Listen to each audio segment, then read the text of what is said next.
작년이나 재작년 여름에 이럴 때 이제 핵심지라든가 강남 위주로 올랐습니다만, 그러고 나서 이제 중급지, 하급지로 퍼져가는 과정 속에서 여러 가지 규제책이 나오게 되면서 그게 이제 어떻게 보면 끊겼거든요. 잠깐 일시적으로. 왜냐하면 이번에 상승하는 가장 큰 이유가 이제 공급에 대한 부족인데, 이 공급에 대한 부족은 뭐 강남이나 아니면 한강변이나 이렇게 특수한 지역들만 부족한 것이 아니고 전반적으로 공급은 다 부족한 현황이다 보니까, 특히나 서울 수도권 같은 경우는 그게 굉장히 심화되어 있는 상황이라 결국은 가격은 상승할 수밖에 없기 때문에 이 마지막 불꽃이 아니고 상승의 초입이다.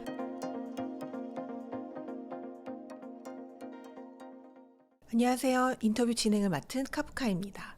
오늘은 이승훈 대표님 모시고 부동산 시장에 대한 이야기 나눠보도록 하겠습니다. 대표님 안녕하세요. 네, 안녕하세요. 네. 반갑습니다. 간단하게 인사 부탁드립니다. 네, 안녕하세요. 반갑습니다. 이승훈 소장이라고 합니다. 그 전에도 한번 우리 성정길 TV에 나와서 여러분들한테 이제 부동산에 관련된 또 말씀 나눴었는데, 이게 또 한번 초대해 주셔서 너무 감사드리고, 또 그동안의 시장도 워낙 급변하고 요즘에 이제 좀 불확실성도 크다 보니까 여러분 고민도 많을 것 같아서 다시 한번 말씀드리려고 나왔습니다.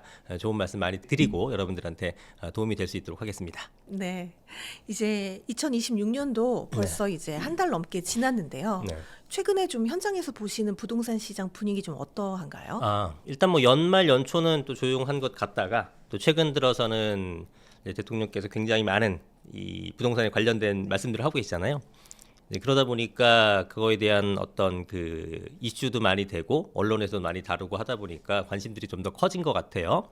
그래서 이 한 달 동안의 그 분위기는 일단 약간 관망 그런 느낌도 좀 있습니다. 도대체 추가적으로 정부가 어떤 대책을 나올 거는 같은데 뭐가 나올지 아직 감이 잘 잡히질 않고, 뭐 양도세라든가 보유세 이런 부분들에 대해서 카드가 나오겠지만 그게 어느 정도 비중과 수위로 나올 것인지에 대해서도 궁금하다 보니까 뭔가 어떤 액션을 취한다기보다는 그걸 좀 지켜보겠다, 이렇게 지금 전반적으로 판단하고 좀 보고 있는 것 같습니다. 최근에 좀 뉴스에 보면 네. 매물이 좀 많이 나왔다라는 뉴스들이 많이 있는데 네. 좀 거래가 되고 있나요? 거래는 별로 없고요.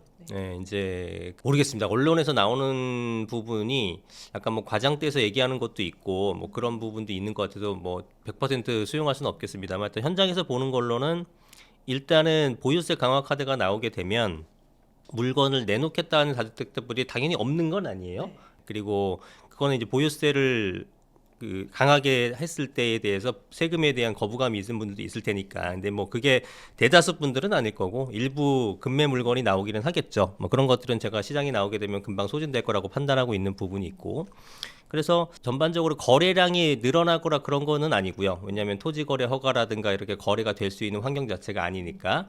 뭐 그런데 그런 것들이 아닌 뭐 빌라 시장 같은 것들, 뭐 그런 것들은 좀 거래가 좀 있는 편인 것 같고, 아파트 시장 쪽 전반적으로 궁금하신 그쪽 시장에 대해서는 아직 큰 움직임은 없다고 보시는 게 맞을 것 같습니다. 최근에 서울 일부 지역 같은 경우에는 계속 이제 신고가가 나오고 있는데요. 네. 대표님은 지금 이런 신고가들이 좀 상승 신호라고 보시는지요? 아니면 좀 마지막 이게 불꽃이라고 보시는지요?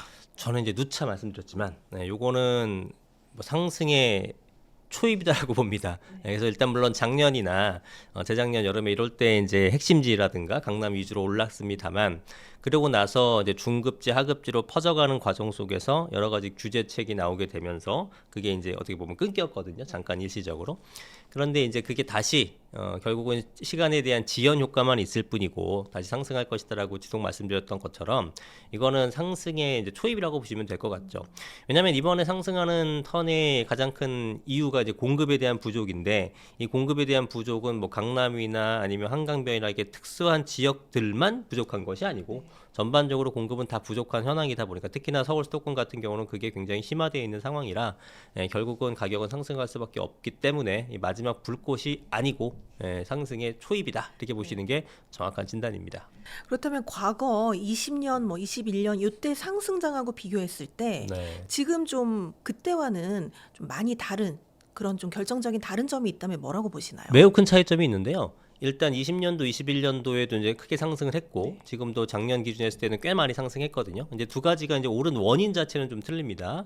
일단은 20년, 21년도에는 기억하시겠지만 코로나가 굉장히 유행을 하게 되면서 뭐 사실은 코로나가 처음에 발생했을 때는 이 경제 위기다, 뭐 굉장히 어려워진다 이러면서 부동산 가격이 하락하지 않을까라고 판단하신 분이 많았지만 결과적으로 돌이켜보면 굉장히 많이 상승했거든요. 그거는 정부가 경기가 침체되는 구간에서 유동성을 풀지 않을 수 없기 때문에 이런 거잖아요.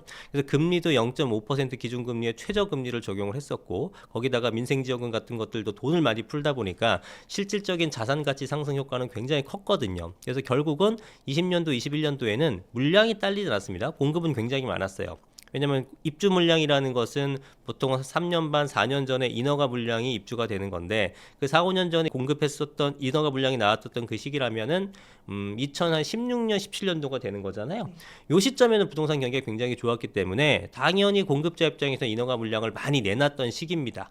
그래서 20년도, 21년도에는 입주 물량이 꽤나 괜찮게 나왔음에도 불구하고 워낙에 큰 유동성 덕분에 가격이 상승한 거였다면, 그러니까 수요 측의 강세로 인해서 가격이 상승한 거였다면 지금은 그때만큼의 수요가 아님에도 불구하고 공급이 워낙에 부족하기 때문에 가격이 뛰고 있는 구조가 되는 거거든요.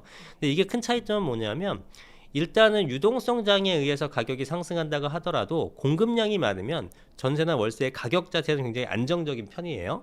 그런데 지금같이 공급 부족에 의해서 가격이 상승하게 된다면 이거는 전월세 가격의 동반 상승을 일으키게 되거든요. 왜냐하면 집이 부족하다라, 공급이 부족하다라는 것은 매매에 대한 공급 부족이 문제가 아니라 전세나 월세도 공급이 부족하다는 얘기잖아요.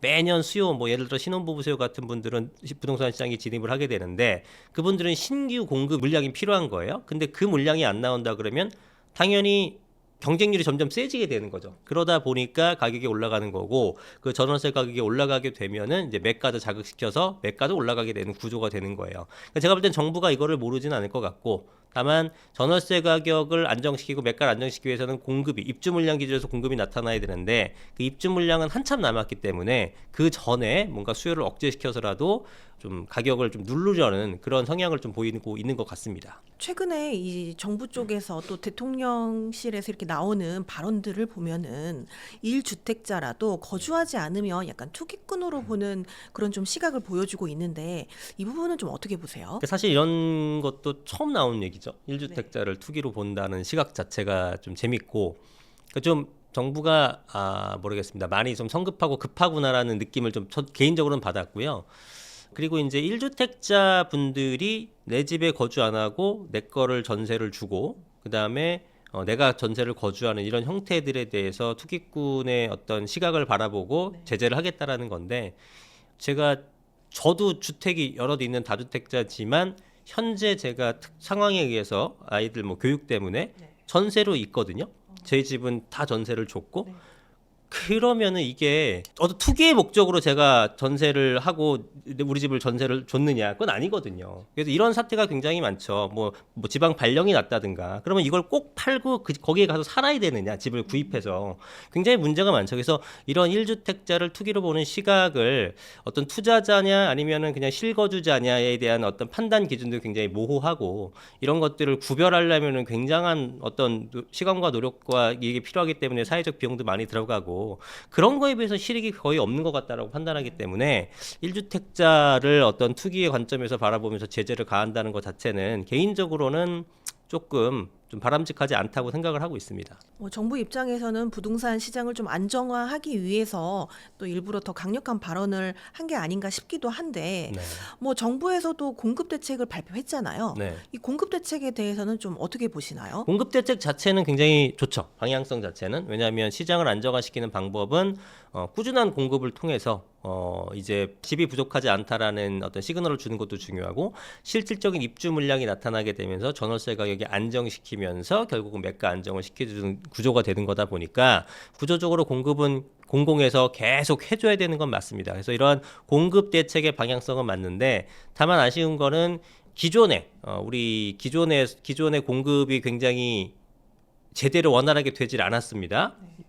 그래서 이미 그 공백기가 생겼죠. 공백기가. 그래서 지금 열심히 정부가 공급 대책을 내놓는다고 하더라도 이번 공급 대책도 119 대책 얼마 전에 나온 것들 보면 6만 원 정도 공급한다고 하는데 굉장히 요지에다가 공급을 합니다. 그런데 일단 그 정부 문건에 나온 걸로 기준하더라도 28년, 29년, 30년 요때 이제 착공이 들어가는 거예요. 그럼 보통 한 4년 정도 내외 정도로 본다 그러면 즉 한 7, 8년 정도 뒤, 빨라야 7, 8년, 보통은 한 10년 정도 걸릴 거고, 그런데 뭐 과천이나 용산이나 이렇게 굉장히 굵직하고 사람들이 선호하는 지역에서는 벌써 막 지자체라든가 주민들이 반대를 하고 있거든요. 그러니까 더 현실적으로는 더 늘어지는 우리가 학습 효과를 봐왔기 때문에, 그러면은 10년 이상의 입주 물량 기준으로 10년 이상이 더 걸린다고 하게 되면은 당장에 지금 혼돈스러운 이 부동산 시장을 해결하기에는 조금 많이 부족한 부분이 있죠. 근데 이거는 현 정부의 잘못은 아니고 우리가 누적돼 왔던 그동안 공급하지 못했던 부분이 어쩔 수 없이 지금 우리 사회에 지금 영향을 미치고 있다라고 생각이 드는 겁니다. 하지만 정부가 공급 대책을 내놓는 것 자체는 나중 장기적으로 미래를 위해서라도 방향성은 맞다라고 보는 거죠. 네. 뭐 말씀하신 것처럼 실효성에 대해서는 많은 분들이 이제 의문을 좀 가지고 있는 것 같기는 하고, 당장의 효과에 대해서는. 그렇다면 지금 당장 내가 집을 살 필요는 없지만 사회 초년생들 같은 경우에는 이제 조금 먼 미래를 내다보고 준비를 할 수가 있잖아요. 네. 그런 분들이 이런 공급 계획에 대한 좀 준비를 할 수 있을 것 같은데, 그건 네. 어떻게 보세요? 생각이 다양할 것 같은데, 일단은 입주 물량이 많을 거라고 예상되는 곳에 이제 어떤 청약 전략을 해서 하는 것도 좋고요. 요즘에 뭐 청년들이나 신혼부부들이나 이렇게 특별 공급이 있지 않습니까? 그런 거를 활용하는 것도 좋은데, 사실은 일반적인 공급보다 그런 특별 공급이 당첨의 확률은 높아지는 건 사실입니다. 근데 그래도 사실 경쟁은 굉장히 세요. 예, 뭐 100대 1이 뭐 10대 1 되는 거 정도가 되는 건데 파격적으로 줄어든 거지만 여전히 그 내가 당첨될 확률은 낮거든요. 그래서 그것만 기대하고 있으면서 들어가기에는 저는 여전히 리스크가 있다고 보는 입장이고, 뭐 내가 집을 살 여력이 없으면은 그러한 방식을 통해서 뭐 이렇게 순서대로 마련하는 것도 좋지만, 자금 여력이 있으신 분들은 이러한 어떤 제도를 통한 것보다는 저는 시장에서 구입하는 게 더 바람직하다고 봅니다. 왜냐하면 우리가 전 정부에 썼던 문재인 정부 때도 사전 청약이라든가 이런 거 했었지만, 사실 최근 나온 기사를 보게 되면 그때 예상했다시피 여지없이 이제 입주 물량이 뒤로 밀리게 되면서 더 오랫동안 기다리게 되거나, 사전 청약자들이 포기를 하거나, 혹은 사전 청약 때 우리가 발생했었던 금액보다 더 높아진다거나, 이런 현상이 예상했던 그대로도 발생해버렸거든요. 그래서 이거는 그냥 당연히 그러려니 생각을 하셔야 될 것 같고, 아무리 국가가 하는 일이라도 플랜대로 딱딱딱 되는 건 아니기 때문에 굉장히 좀 심한 고문이 될 수도 있다는 부분도 여러분들이 좀 고민하셔야 될 것 같고요. 그래서 그냥 이런 뭐 내가 점수가 높다거나 아니면은 어떤 뭐 여러 가지 특별 정책에 적용받는 사람이라면 그런 걸 도전하시는 것도 물론 활용해 봐야겠습니다만, 거기에 대해만 너무 기대지 말고 내가 집을 살 수 있는 그런 가용 능력이 된다 그러면은 저는 하루빨리 집을 구입하시는 게 이 부동산 리스크에서 해지하는 방법이라고 생각을 합니다. 전략은 한 가지가 아니라 다양하게 준비를 해야 된다는 말씀이시네요. 네. 네. 2026년 부동산 시장을 관통하는 키워드 세 가지만 꼽자면 무엇이 있을까요? 일단 우리 앞서 얘기했었던 거는 공급에 대한 부족, 이거는 뭐 빠질 수가 없고요. 이게 지금 모든 근본적인 부동산 시장의 원인입니다. 공급 부족만 해결된다 그러면은 또 모든 게 해결이 돼요. 근데 이게 안 되다 보니까, 공급이 부족한 걸 해결해야 되는데 해결할 방법이 없다 보니까 뭐 세금 경책이 나오고 뭐가 나오고 복잡해지는 거거든요. 그래서 공급 부분에 대한 것들이 이제 첫 번째 키워드로 말씀을 드려야 될 것 같고, 그리고 이거에 대해서 파생되는 가장 우려스러운 부분은 뭐 집값 상승이나 이런 거는 차치하고서라도 전세나 월세, 임대차 가격의 상승, 이 부분이 저는 너무나 두렵죠. 왜냐하면 우리나라의 여전히 한 40% 이상이 무주택으로 거주를 하시고, 특히나 서울 수도권은 그 비중이 좀 더 높은데, 그러면은 그분들의 주거 안정성이 굉장히 크게 손상될 거거든요. 그러면 지금 뭐 작년 한 해에도 그랬지만 월세 가격도 미친 듯이 뛰었고, 그 다음에 이제 전세 물량으로 또 전이 되려고 하는 부분도 있고, 월세 가격이 너무 높다 보니까 전세로, 그러면 전월세 가격이 다 뛰게 되는 구조인데, 이걸 낮추기 위해서는 공급을 해줘야 되는데 그게 안 된다, 확정적이다 사실상. 그러면은 이제 앞으로 어떻게 이 전월세 가격의 이 파고를 뛰어넘을 수 있을지, 이게 좀 우려스러운 부분이 있어서 이걸 두 번째 키워드로 잡아야 될 것 같고, 세 번째는 이제 정부 정책이죠. 강경한 발언들을 많이 하고 계시는데, 뭐 대출 규제도 좀 하고 있고요, 뭐 토호제라든가 이런 지역별 규제도 하고 있단 말입니다. 그럼 이제 남은 카드는 세금인데, 사실은 대통령이 당선 전에는 부동산 세제에 대해서는 건들지 않겠다고 얘기하셨어요.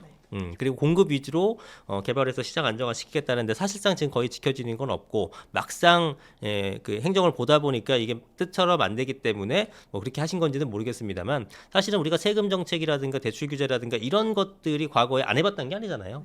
근데 그런 것들이 사실상 결론적으로 보게 되면 시장 안정화보다는 여러 가지 부작용이 나타났음에도 불구하고 지금 너무나 뭐 이렇게 급등하는 가격 뭐 이걸 일시적으로라도 제어하기 위해서 하는 건지 아니면 실제로 효과가 있다고 판단하시는 건지는 뭐 제가 정확하게 모르겠습니다만 이 실무적으로 봤을 때 이러한 세금 정책까지 쓰게 되면은 저는 더 큰 부작용이 결국은 발생할 수밖에 없다고 보는 입장이라 굉장히 신중했으면 좋겠는데 최근에 말씀하시는 걸로 봐서는 좀 더 그냥 일반적인 세금도 아니고 굉장히 강경한 세금 정책이 나올 것 같아서 굉장히 좀 우려스럽습니다. 우려스럽다라는 거는 거기 주택을 가진 사람들이 아니고요. 무주택자분들이 이 세금에 대한 강경하게 되면서 공급이 더더욱 부족하게 됨으로 인해서 전월세라든가 매가의 전이가 되는 이런 구조가 여러분들한테 피해를 볼 것 같아서 좀 걱정이 되는 부분이 있습니다.